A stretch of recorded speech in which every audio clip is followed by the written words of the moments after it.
मेरा मेरा पाश भस्म हो गया।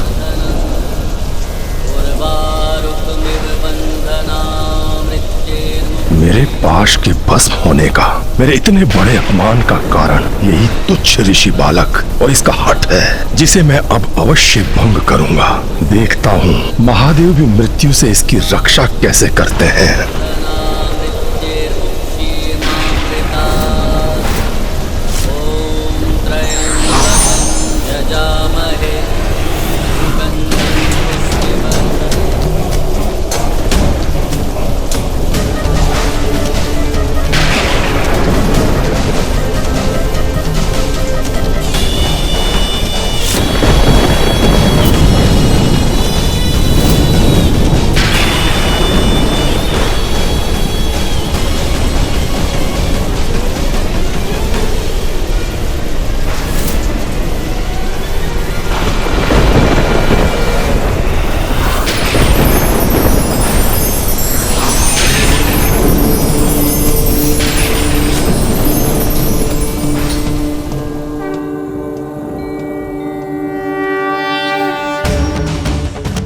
महादेव, माता,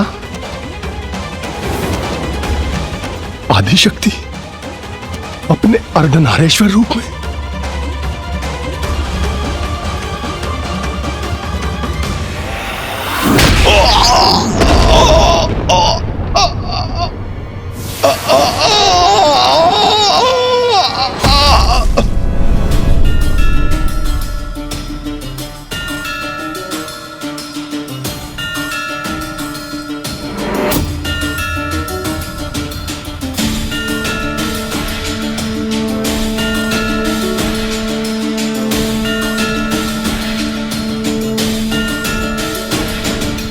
पुत्र मार्कंडे, तुम्हारी भक्ति निर्मल, शुद्ध है, पावन है।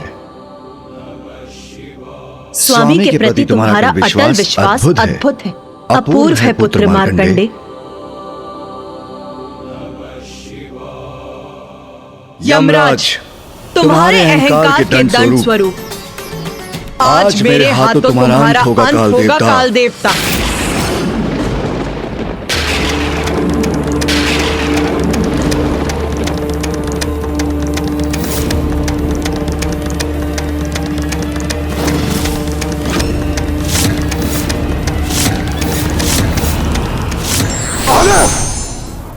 माता पार्वती, माता ऐसा अनर्थ मत कीजिए प्रभु,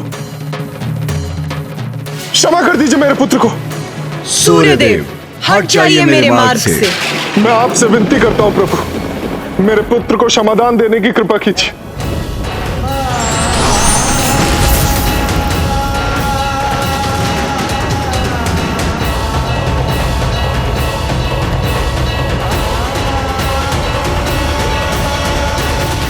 क्षमा कीजिए महादेव, क्षमा कीजिए। माता, यम को यमराज के पद पर प्रतिष्ठित आपने किया। आपने ही मृत्यु के नियमों को निर्धारित किया है। माता, तनिक विचार कीजिए, यदि काल का अंत हो गया तो मृत्यु का चक्र भी समाप्त हो जाएगा और संसार में असंतुलन उत्पन्न हो जाएगा।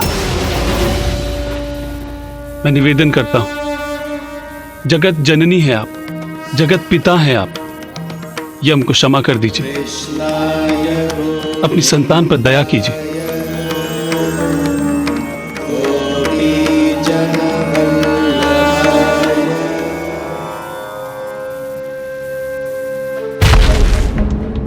महादेव, क्षमा कीजिए महादेव।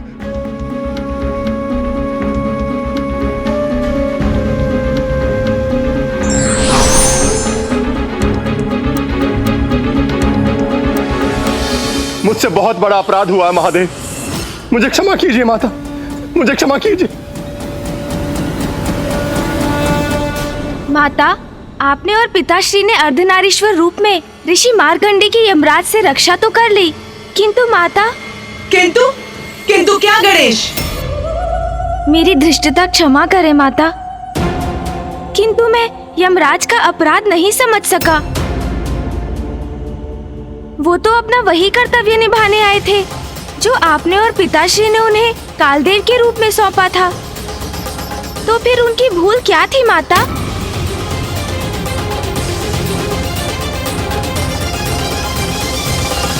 हाँ माता, वो तो आपके ही आदेश का पालन करने के लिए प्रस्तुत हुए थे कि समय आने पर मनुष्य की मृत्यु का होना विधि का विधान है। फिर अपने विधान पर अडिग रहकर यमराज ने कोई अपराध कैसे किया माता?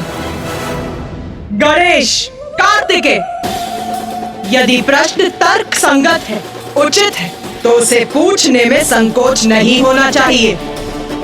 उस दिवस हमसे क्षमा याचना करने के पश्चात यमराज ने भी महादेव से यही प्रश्न किया था।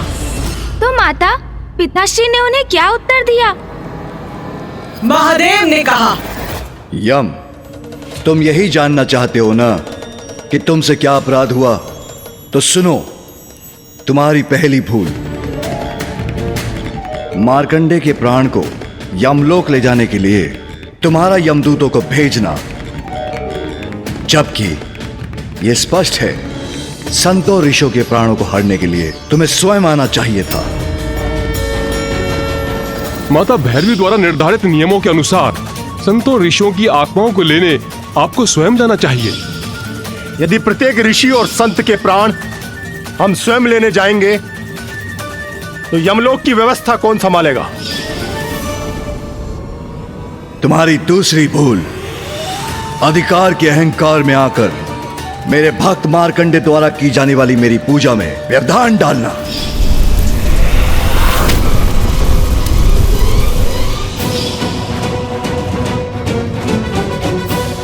जिसमें तुमने तनिक भी संकोच नहीं किया। तुम यदि चाहते तो कुछ क्षण प्रतीक्षा कर सकते थे, किंतु तुमने वो नहीं किया।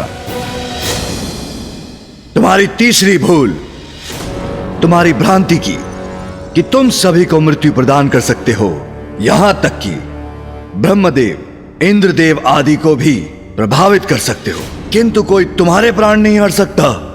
जब मृत्यु समक्ष होती है तब तुम तो क्या, मैं ब्रह्मदेव और इंद्रदेव की भी नहीं सुनता। तुम्हारे इन तीनों अपराधों के दंड हेतु मैं तुम्हारा वध करने के लिए प्रेरित हुआ। और स्वामी को, स्वयं महादेव को अपने पाश से स्पर्श करने का दुस्साहस करना।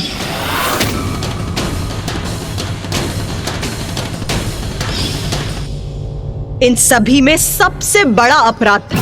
महादेव, माता भैरवी ने मुझे इतना महत्वपूर्ण दायित्व दिया जिसके कारण मुझ में अहंकार जागृत हुआ। मुझे क्षमा कीजिए महादेव, मुझे क्षमा कीजिए माता। यम, मैंने तुम्हें अपने देवी भैरवी रूप में इतना बड़ा कर्तव्य सौंपा और तुम स्वयं को समस्त जीवन का नियंत्रक समझ बैठे। ये बहुत बड़ी भूल है तुम्हारी। तुम्हारा चुनाव एक अत्यंत महत्वपूर्ण दायित्व निभाने के लिए हुआ है, किंतु तुम उस शक्ति का अहंकार कर उसका दुरुपयोग करने लगे। ये सर्वथा अनुचित है। क्षमा कीजिए माता, मुझसे भूल हुई है। विधि का विधान कोई भंग नहीं कर सकता, इसलिए बालक मार्कंडे के लिए उस विधान का अपमान मैं भी नहीं करूंगा। आयु पूर्ण होने पर मनुष्य को मृत्यु अवश्य प्राप्त होनी चाहिए।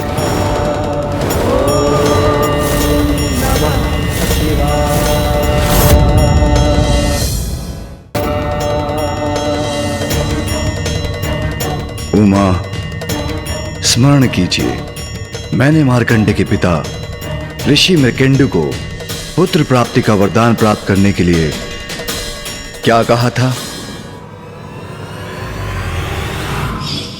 मैं तुम्हें ऐसे अनेकों पुत्र दे सकता हूं वत्स, जिनकी आयु 100 वर्ष की होगी, किंतु जो बुद्धिहीन होंगे, तेजहीन होंगे, अथवा एक ऐसा पुत्र जो तेजस्वी, मनस्वी और ज्ञानी होगा, किंतु उसकी आयु मात्र 16 वर्ष की होगी, इसलिए मैं वरदान देता हूं कि आज के बाद मार्कंडे की आयु 16 वर्ष से अधिक कभी नहीं होगी। 16 वर्ष से अधिक कभी नहीं होगी।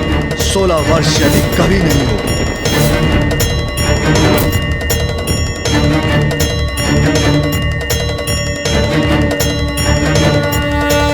इस अवस्था में यमराज को मार्कंडे को मृत्यु प्रदान करने की कोई आवश्यकता ही नहीं।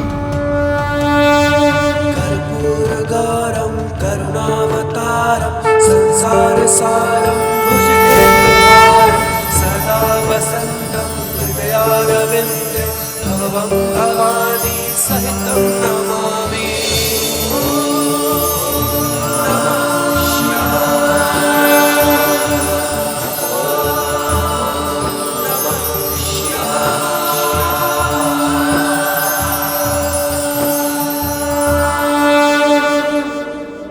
आज से संसार के अंत तक बालक मार्कंडे की आयु में कोई वृद्धि नहीं होगी।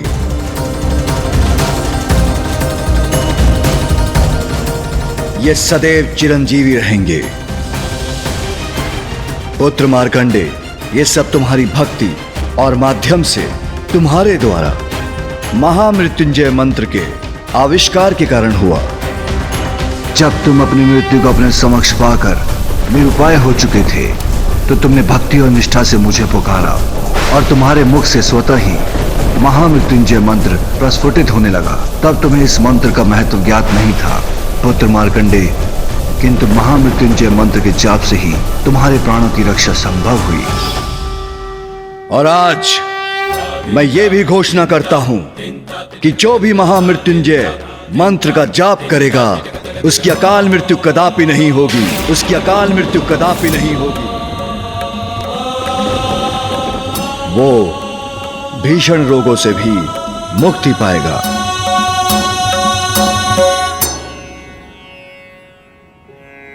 महादेव, मैं कृतार्थ हुआ प्रभु। आज आपने और माता ने एक पुत्र को यह अवसर प्रदान किया कि वो अपने माता पिता की निराशा को आशा और आनंद में परिवर्तित कर सके। ये आपकी दया, कृपा और आशीष का ही परिणाम है। पुत्र मार्कंडे, मुझे पूर्ण विश्वास था तुम्हारी प्रार्थना महादेव तक अवश्य पहुंचेगी। तुम में एक विशेष गुण है पुत्र। तुम्हारे शब्द हृदय में प्रवेश कर आत्मा तक पहुंच जाते हैं।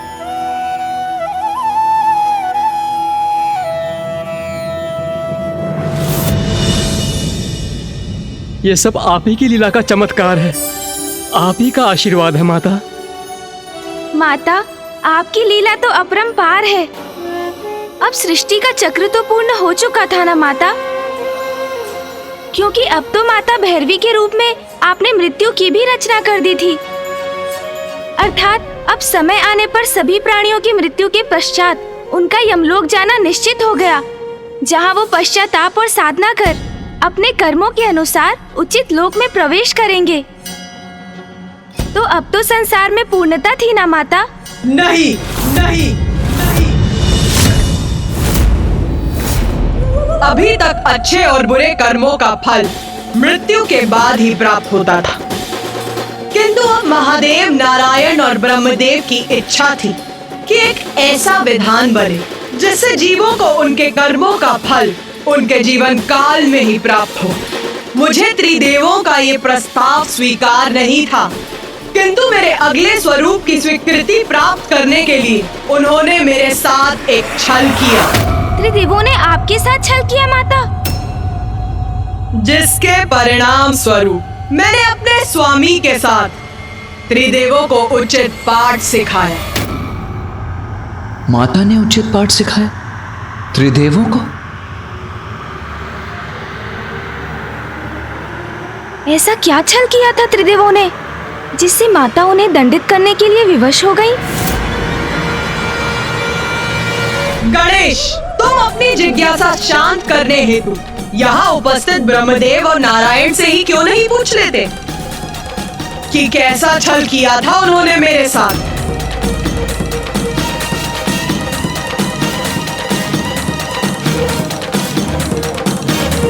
देवी, उस समय हमने जो भी किया था लोक कल्याण के हित के लिए किया था। किंतु मामा जी, आप सभी ने ऐसा क्या किया था?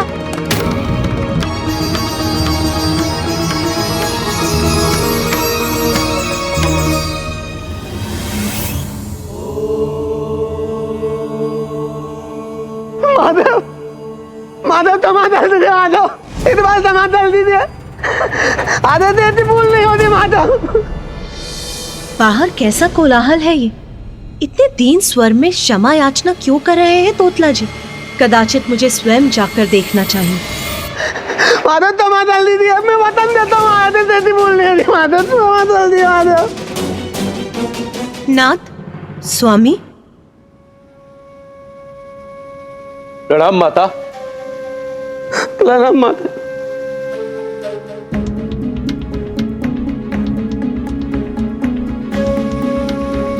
किस अपराध की क्षमा मांग रहे हैं तोतला जी?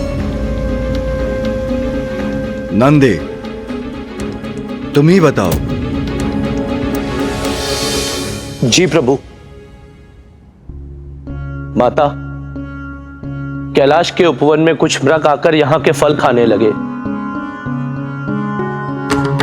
तोतला ने उन्हें देखा और उन्हें वहां से भगाने के लिए कंकड़ फेंककर उन्हें आहत करने लगा। कुछ कारण से मैं वहां गया था तो मेरी दृष्टि तोतला की इस दुष्टता पर पड़ गई। ऐसा भय का भाव उनके नेत्रों में देखकर माता, उनकी इन दीनता के भाव से किसी का भी हृदय द्रवित हो उठे। ये तो सर्वथा अनुचित है तोतला जी। निर्बल असहाय जीवों को भगाने का विचार भी कैसे आया आपके मन में? माते, माता मुझे टमाटर दीजिए माते। आधे से नहीं होता माते। मैं उन्हें तेलाते ऊपर से पलटाते देता, तब ना तेला तो बैठा था माते। माते भूल नहीं होती माते। भूख प्यास से त्रस्त कैलाश पर आए और उन्हें यहाँ निर्दयता से भगा दिया जाए, ये तो अनुचित है। ऐसा पुनः नहीं होना चाहिए तोतला जी, इसका स्मरण रखिए। अब जाइए यहाँ से। माते, मैं तुम्हें अल्लाह तू ना माते। उमा, आपने मात्र चेतावनी देकर जाने दिया तोतला को, यह क्या उचित था? मैं आपका प्रश्न नहीं समझी स्वामी। ये उचित नहीं था तो फिर क्या करना चाहिए था हमें? असहाय जीवों को उनके भोजन से वंचित किया, उन्हें आहत किया। क्या इस अपराध का दंड नहीं प्राप्त होना चाहिए था तोतला को? उमा, हम जीवों को उनके अच्छे कर्मों के लिए पुरस्कृत करते हैं, तो क्या उनके बुरे कर्मों के लिए दंड नहीं देना चाहिए, जिससे वो पुनः वही भूल, वही अपराध ना करें? अपनी भूल उन्हें स्मरण रहे और वो दंड के भय से बुराई का त्याग कर अच्छाई का मार्ग अपनाएं। जैसे तोतला, यदि आप उसे क्षमा करने के स्थान पर दंडित करती तो भविष्य में धीरज खोने पर भी वो दंड का ध्यान कर कभी ऐसी निर्दयता नहीं कर सकेगा। नाथ, कर्मों का फल तो सभी भुगतते हैं, यही सृष्टि का नियम है जो मैंने स्वयं स्थापित किया है। उमा, वो मृत्यु के उपरांत होता है, किंतु जीवों के जीवन काल में नहीं। यदि उनके जीवित रहते उनके कर्मों के परिणाम उनके समक्ष आ जाए तो जीव अवश्य अपनी भूल सुधार कर अच्छे कर्म करने के लिए प्रेरित होंगे। नाथ, आप पिता हैं, आपका हृदय कठोर हो सकता है, किंतु मैं मां हूं। सभी जीव मेरी संतानें हैं, उन्हें पीड़ा होती है तो अश्रु मेरे बहते हैं। मैंने ही यमलोक की रचना कर वहां यमराज को स्थापित किया है, किंतु उनके द्वारा दंडित आत्माओं की चित्कार विचलित करती है मुझे। जब वही सहना मेरे लिए कठिन है तो मैं अपनी संतानों को उनके जीवन काल में दंडित करने का आपका सुझाव मैं कैसे स्वीकार कर सकती हूँ स्वामी? नहीं प्रभु, ये मुझसे कदापि नहीं होगा।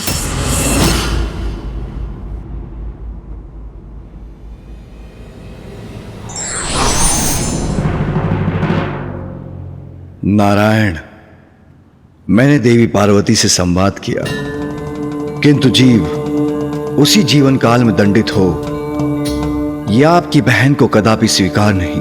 परंतु यह महत्वपूर्ण है महादेव। जीवों को उनके जीवन काल में ही उनके कर्मों का महत्व समझना आवश्यक है। इससे उनके हृदय में धर्म के प्रति आस्था बढ़ेगी, और यदि अधर्म ने उन्हें अपनी ओर आकर्षित भी किया तो वो उससे दूर रहने के लिए प्रेरित रहेंगे। इसलिए जन कल्याण हेतु हमें देवी पार्वती को कोई न कोई उपाय कर इस बात की स्वीकृति लेनी ही होगी। मेरा प्रयास तो विफल रहा, किंतु आप तो लीलाधर हैं नारायण। अब आप ही कोई लीला रचिए, तब उमा श्री महाकाली के सप्तम रूप को प्रकट करेंगी। उनके उस स्वरूप का प्रकट होना अब संसार के लिए अति आवश्यक है। उचित है महादेव। महादेव, बहुत समय हो गया आपने ब्रह्मदेव को, देवी सरस्वती को, मुझे और देवी लक्ष्मी को अपने यहां भोजन पर आमंत्रित नहीं किया। नारायण, हम इतने महत्वपूर्ण विषय पर संवाद कर रहे हैं और आप अकस्मात भोजन की बात करने लगे। महादेव, मैं अपनी लीला तो तभी रच सकता हूं जब मैं स्वयं देवी पार्वती के समक्ष रहूं। आप बस हम सभी को अपने यहां भोजन पर आमंत्रित कीजिए, अन्य सभी कुछ आप मुझ पर छोड़ दीजिए। किंतु हां, स्मरण रहे, सामान्यतः आप अल्पाहार करते हैं, परंतु हां, कल जब आप हमारे साथ भोजन करेंगे तो आपको अपना अल्पाहार त्याग कर कहीं अधिक भोजन खाने का कष्ट उठाना पड़ेगा। मेरी लीला में, मेरी योजना में आपका महत्वपूर्ण भाग है जो आपको निभाना ही होगा। किंतु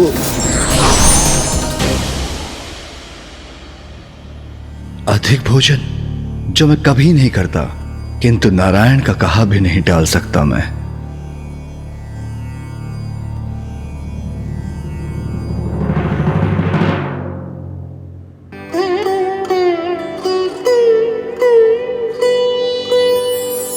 स्वामी,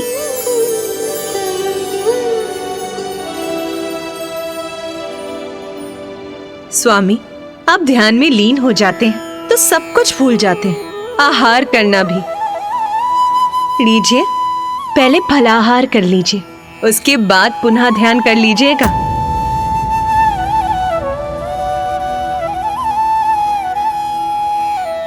उमा, मैं तुम्हें बताना भूल गया, मैंने ब्रह्मदेव और नारायण को देवी सरस्वती और देवी लक्ष्मी के साथ कल भोजन के लिए आमंत्रित किया है। ये तो बहुत उत्तम समाचार है, बहुत आनंद आएगा। किंतु आपने उन्हें आमंत्रित कर लिया और आप मुझे अब बता रहे हैं। मुझे अभी कल की व्यवस्था आरंभ करनी होगी, मेरे पास समय नहीं है। मैं अभी जाके गढ़ों को उनके कार्य सौंपती हूँ। व्यवस्था उचित होनी चाहिए और समय कम है, मुझे सब कुछ शीघ्रता से करना होगा।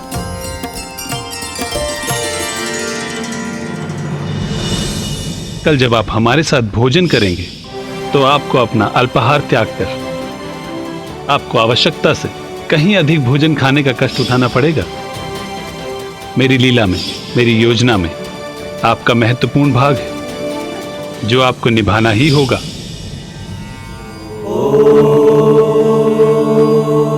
ज्ञात नहीं कैसी लीला रच रहे हैं लीलाधर नारायण, किंतु कल उनके कहे अनुसार अत्यधिक भोजन करने के लिए मुझे आज उपवास रखना ही होगा। अच्छा, मामा जी ने लीला रची थी, वो भी भोजन को केंद्र बनाकर। ये तो बहुत ही रहस्यमय लीला प्रतीत होती है। मुझे भनक भी नहीं थी,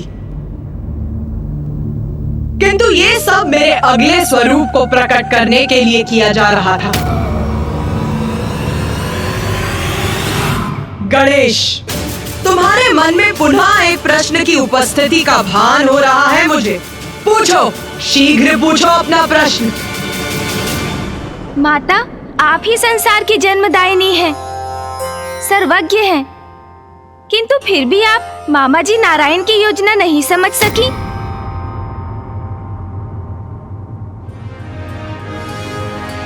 हाँ माता, आपने ही अपनी लीला के माध्यम से मधु और कैटव असुरों को उत्पन्न किया। मामा जी को उनकी योग निद्रा से बाहर निकालने में भी आप ही उनकी सहायक बनी।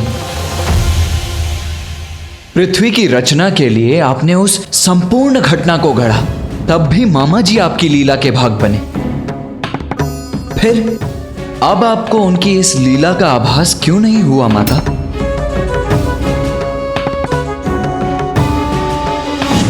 उत्तम उत्तम प्रश्न पूछ रहे हो तुम दोनों।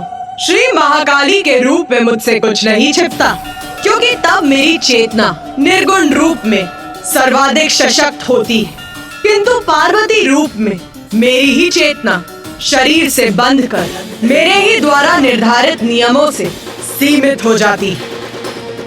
तब मोह और भावनाओं से प्रेरित होता है मन, मेरी सतर्कता का हवास होता है, और इसीलिए तब लीलाधर नारायण अपनी लीला से मुझे प्रभावित करने में सफल हुए। फिर क्या हुआ माता? क्या फूफा जी, बुआ जी, मामा जी और मामी जी सभी भोजन करने कैलाश आए? हाँ गणेश, भोजन के लिए सभी का कैलाश आगमन हुआ, और तभी आरंभ हुआ नारायण की इस लीला का। मेरा अगला महाविद्या स्वरूप धूमावती है।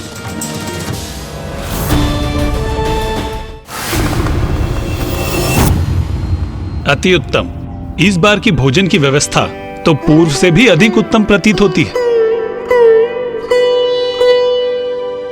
भोजन को देख के ही उसके स्वाद का अनुमान लगाया जा सकता है।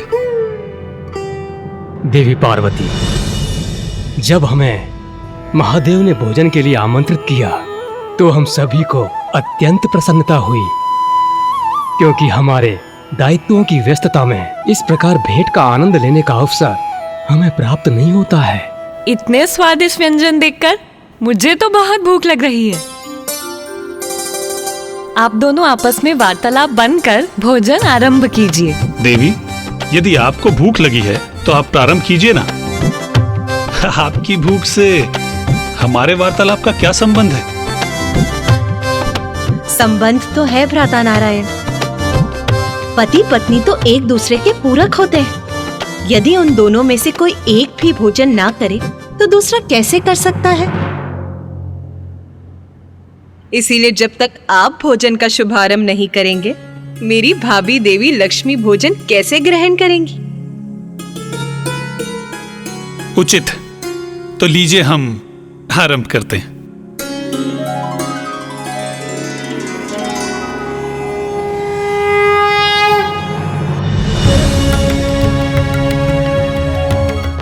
देवी पार्वती ने उचित कहा। पति पत्नी में एक भोजन से वंचित रहे तो दूसरे को भोजन करने की इच्छा कैसे हो सकती है? एक साथ भोजन करने का सुख ही कुछ और है। जो पति पत्नी साथ भोजन करते हैं उनका स्नेह सदा बना रहता है। देवी पार्वती, इतना स्वादिष्ट भोजन है कि मुझसे तो रुका ही नहीं जा रहा।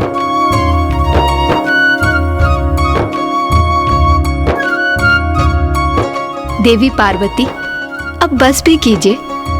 नंदी और अन्य गण हमारी सेवा करते रहेंगे, आप भी हमारे साथ भोजन कीजिए। देवी सरस्वती, मैं अपनी थाल कभी नहीं लगाती। स्वामी भोजन के बाद अपनी थाल में जो छोड़ देते हैं मैं वही ग्रहण करती हूँ।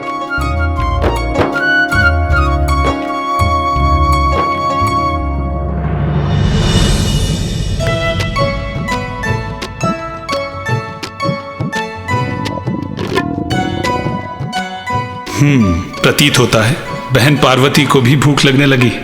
यही तो चाहता था मैं।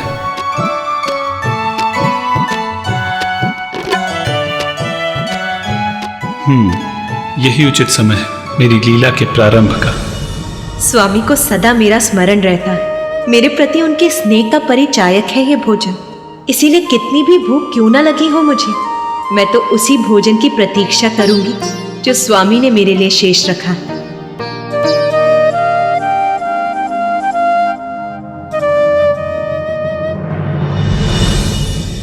महादेव, आपने वचन दिया था कि आज आप अधिक मात्रा में भोजन करेंगे, तो फिर आप अपनी थाल पर भोजन क्यों छोड़ रहे हैं? क्योंकि नारायण, मैं तो सदा उमा के लिए भोजन शेष रखता हूं। महादेव, आज आप देवी पार्वती के लिए भोजन कदापि शेष नहीं रखेंगे। नारायण, ये आप क्या कह रहे हैं? भोलेनाथ, आज कोई प्रश्न नहीं। जब आपने सब मुझ पर छोड़ा है तो मेरी लीला मेरे अनुसार ही होने दीजिए।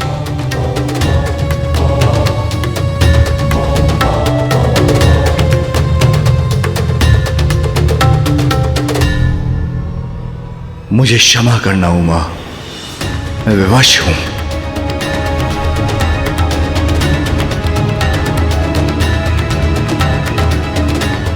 नारायण को वचन दिया है, इसलिए मुझे ऐसा करना ही होगा।